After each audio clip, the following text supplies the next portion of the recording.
There's no answers. How bad did you want to get a game in before the season? That's a good question. Really, I wanted, but kind of saw when I started skating more intensely that I was going to run out of time. When I started skating, when we had the team picture, it was the first time I skated. I felt pretty good, and I'm like, well, I'm looking forward to getting back for maybe a game or two, just to get in there. So I worked really hard, but maybe last week I kind of knew that I was running out of time. Tough season, obviously, for everyone. Jose, right up the bat, 1-5, defense and goaltending, probably below your standards are. Talk about how it just didn't work out this year compared to last. It's just tough. I mean, I'm not the kind of guy that likes to give excuses, and I'm not going to give excuses. But it was a different season than the previous. You know, the lockout. Everything was more condensed. Training camp was shorter. Even though I felt really good in training camp, and I thought the first week of the season I had some really good games, but it just, you know, I mean, you look at the way things went. We had some key players getting injured. With that being said, though, yes, you're right. I mean, I wasn't happy with my play. I felt like I was getting my game back when I got hurt.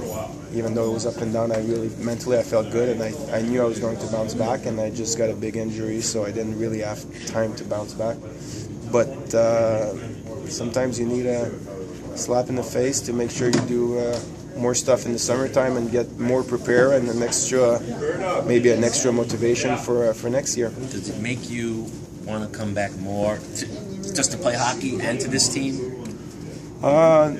No, I think since day one, I feel I'm part of this team. I feel I got a big role with the team, and I like what we started here when I signed here, and we got a great bunch of guys, great management, coaches, and it's just fans are unbelievable. And just feel this year the fans got cheated a little bit. We didn't do what we were supposed to, and I'm just looking forward. Hopefully be here next year to give them more and a lot to cheer for. You had your exit meeting, right? Yeah. What was the tone there, and how do you feel about coming back next year and competing for that job? I mean, obviously what happened in the meeting is going to stay there, but I mean it was a good exit meeting. Every year when you have those meetings, that's when you can express yourself, and that's what we all did, and it was, you know, I think nobody's happy with the way season went, and everybody wants to make sure that next year is going to be a better season. And what on a scale of 1 to 10, where do you feel like coming back here next year? Where are you at right now? Right now, you know what?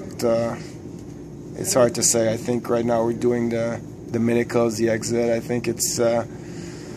Everybody has to go back and look at the game plans, and obviously you would have to talk to Dell more than you talk to me. I mean, it's me. I'm a player. I'm just number 60. I go out there, I play hard, I train, and you know, I'm not the one that makes those kind of decisions. So I mean, I think Dell and the organization would be good to answer that. What stage would you accept a backup role to a kid like Jacob Markstrom? I never accept a backup role. I never had it. But I mean, your deal doesn't mean it's not going to happen. I was back up in Minnesota. I wanted to play, but I think it's not about accepting it. But you still got to have, you know, you still got to be a great teammate. And I take a lot of pride in being a good teammate. That's usually when you're a good teammate, players play hard in front of you. And I started in the league. I was backup, and I still didn't accept it when I was 20.